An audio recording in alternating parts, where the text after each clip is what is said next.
Olá, sejam bem-vindos ao programa Gestão Familiar. Hoje temos a presença de Arthur Rufino, CEO da JR Diesel. Arthur, muito obrigado por você ter vindo. Prazer. É um prazer, eu acho que a sua história, a história da sua família é muito bonita. Se apresente para a gente poder começar a conversar e falar da sua história linda de vida. Sou Arthur Rufino, sou a segunda geração e CEO da JR Diesel. Somos a maior empresa de desmontagem de veículos da América Latina. Servimos de exemplo da construção da lei do desmanche no estado de São Paulo. E estamos aí para conversar com o nosso amigo. Muito obrigado mesmo. Eu queria primeiro que você começasse a contar um pouquinho da sua história, que eu acho que a primeira geração desenvolveu, seu pai, sua mãe, e você está assumindo agora a empresa toda. Seu pai já está saindo, né? Pelo que eu entendi. Certo. E aí você está assumindo. Então eu queria que você contasse um pouquinho da primeira geração, como é que foi essa transição, como também a gente conhece. Como é que foi um pouquinho para o nosso telespectador entender que as empresas familiares não fogem muito. Bacana. A história do meu pai é uma história muito interessante. É um cara que veio de uma condição muito simples, vem de favela, etc. Então, literalmente, né? Catava lixo. E ele sempre foi muito positivista na vida e construía muito a sua história em cima de empreendedorismo. Então, começou ali com a brincadeira de catar lixo, daqui a pouco fazia campinho de futebol, e esse negócio foi evoluindo até que ele começou, em paralelo ao emprego no Play Center, na época, ele começou a empreender com caminhões, etc. Chegou um dia que esses caminhões bateram todos, e a única alternativa para recuperar investimento perdido era a desmontagem deles. E ali nasceu a JR, foi em 85 isso. Dali até o 2000, mais ou menos, foi uma história super bacana porque ele se posicionou no mercado como um cara que ia olhar para o desmanche, que era uma coisa super negativa, né? A fama, né? A fama era feia. Se posicionou de forma bacana, começou a colocar rastreabilidade nas peças, provava para o cliente que aquilo tinha origem e começou, ainda que muito limitado, se você pensar o olhar do mercado como um todo, começou a mudar a cara do desmanche no Brasil. E aí que entrou um pouco a segunda geração dessa brincadeira. Em 2000, um investimento errado que nós fizemos... Esse é o grande negócio, é assumir que fez. Mas antes de falar isso, eu queria te pedir para você contar a história do Play Center, que eu achei maravilhosa quando você me contou do seu pai, que vocês falam com orgulho, né? Eu acho que isso é um negócio que vocês falam com orgulho, que ele era catador e virou esse empresário. Porque eu acho que isso é legal, depois a gente entrar nisso, que eu acho que o nosso telespectador ali tem que saber. Perfeito. O Play Center, ele conta na vida dele como uma fase que ele resolveu empreender no CNPJ de outra pessoa. Então, todo aquele esforço que ele fazia, ele resolveu fazer a favor de alguém. Ele entrou como office boy no Play Center. Naquela época existia. Entrou dizendo que sabia ser office boy, não conhecia São Paulo direito. Mas foi uma trajetória muito interessante porque as pessoas falavam: não entre em contato com os seus patrões, porque eles são judeus e têm preconceito.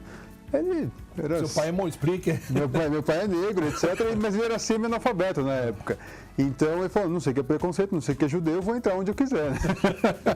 E aí foi exatamente esses caras que as pessoas diziam que não dariam oportunidade para um negro, foram os caras que construíram meu pai profissionalmente, né? Então meu pai saiu do Play Center como diretor de operações, ele cuidava das operações das Playlands, que eram os parques dentro de shoppings, né, do Play Center.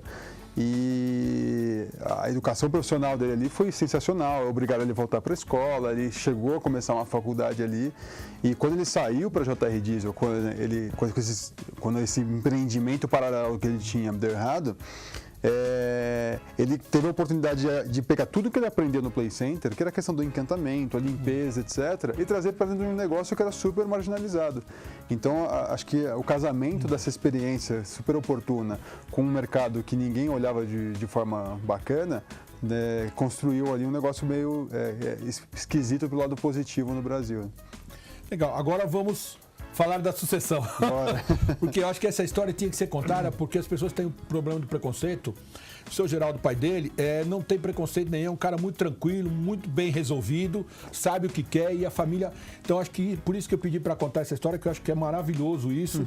Eu acho que vocês têm muito orgulho disso, eu senti isso, entendeu? Isso é importante porque as pessoas entendam. Mas agora vamos falar da sucessão. Porque você tem irmãos, né? Como é que foi a sucessão? Você é o CEO hoje da empresa, é o presidente e tal, mas como é que foi a sucessão? Houve divergências? Como é que foram? O seu pai que escolheu? Conta um pouquinho pra gente ali.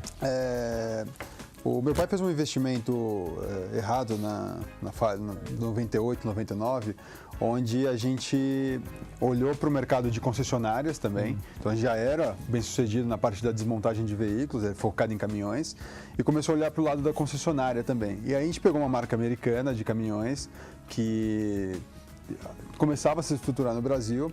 E aí o que aconteceu é que a gente, o resto da rede de concessionárias, colocou mais caminhão no mercado do que a montadora conseguia entregar, mais caminhões do que ela conseguia gerir com manutenção, etc. E essa marca começou a se queimar no mercado.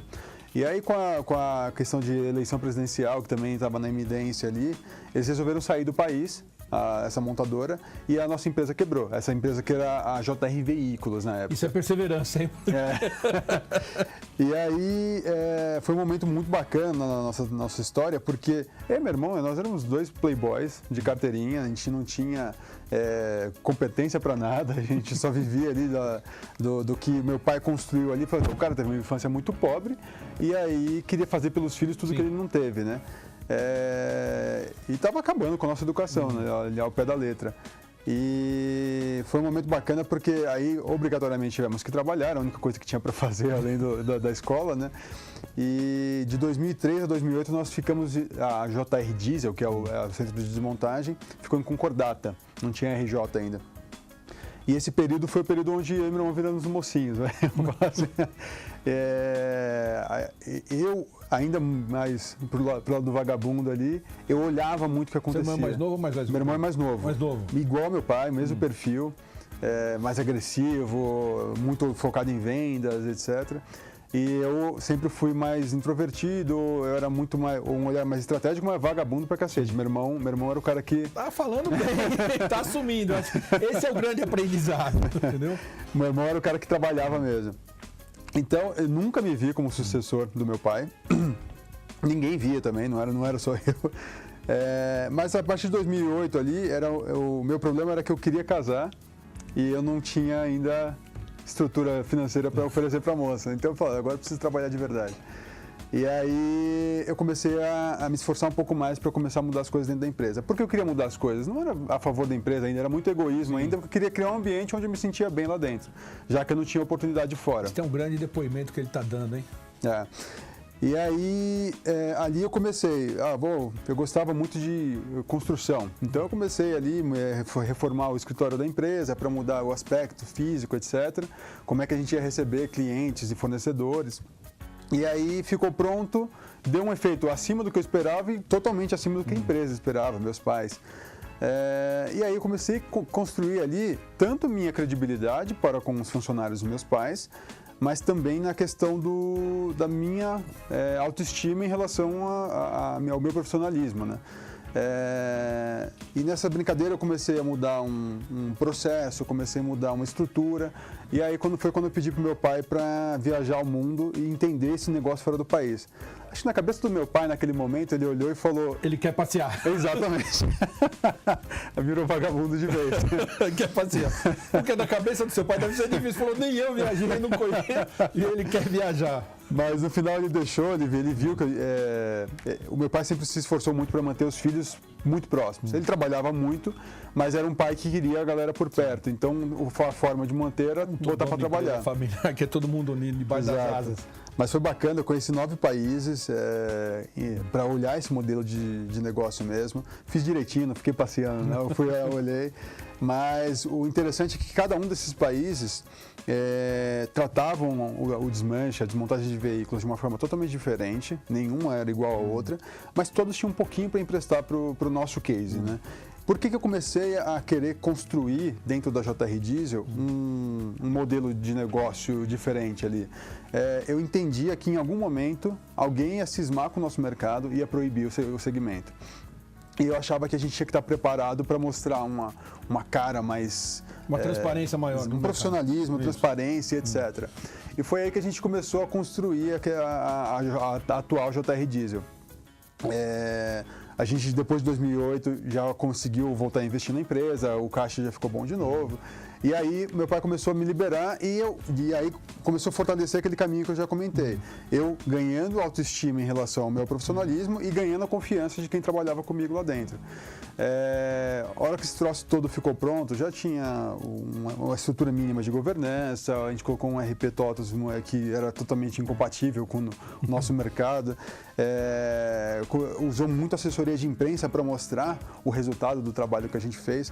A gente brinca que a gente foi no primeiro desmanche fora de páginas policiais no jornal, porque a gente era um case de inovação totalmente fora do mercado de tecnologia, né? Era inovação de mudar um modelo de negócio, olhar para um mercado ilegal e dar uma releitura, exatamente.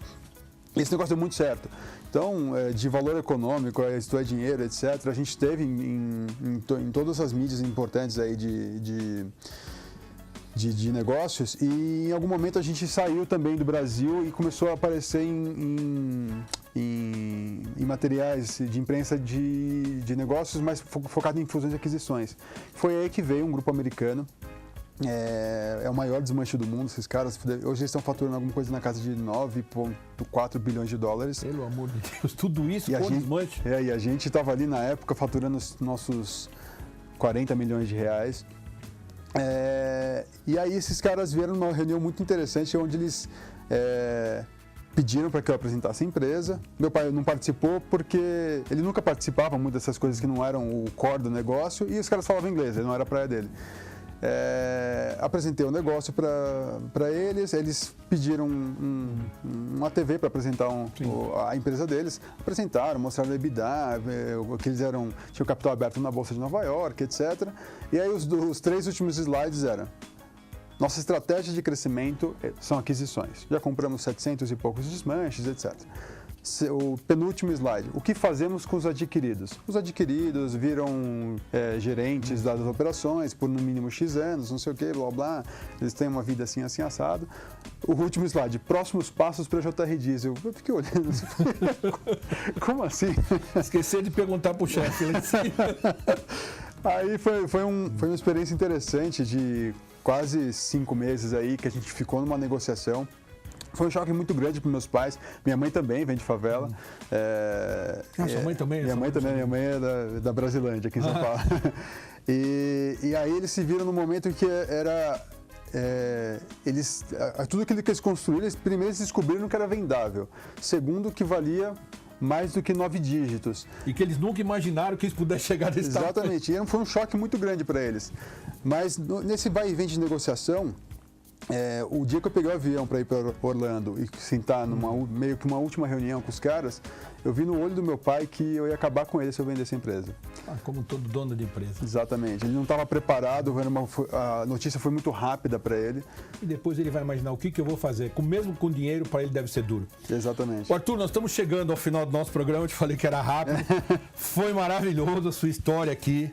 Eu acho que a gente vai ter que voltar mais e quero trazer seu pai e vocês dois juntos, porque eu acho que a sua história é maravilhosa, vocês têm orgulho daquilo que vocês fazem, daquilo que vocês são. Eu acho que esse é o grande diferencial. A família é unida, eu sei, eu vivenci um pouquinho lá, conheci. E eu queria que você desse suas considerações finais em 1 minuto, assim, para a gente poder encerrar, porque televisão você sabe que tem. Boa. Mas eu te agradeço muito. Boa. Eu acho que a empresa familiar, ela tem que olhar sempre para a última linha como a linha da felicidade. Se depois dessa linha aí vier dinheiro, esse negócio vai dar errado. Então, eu acho que quem souber lidar com essa questão, que a felicidade é a última linha, eu acho que tem tudo para prosperar no nosso perfil de negócio. Meu amigo, te agradeço de coração, quero te dar esse livro de presente. Obrigado. Eu sei que vocês têm uma história de vida, um conhecimento, uma formação, mas eu acho que a empresa familiar é isso, é o dono, aquele orgulho que tem. Eu acho que você falou tudo, a felicidade e a família não ter vergonha do que foi o passado. Eu acho que é isso. E se você quer ver este e outros programas, veja o nosso site e até o próximo, se Deus quiser.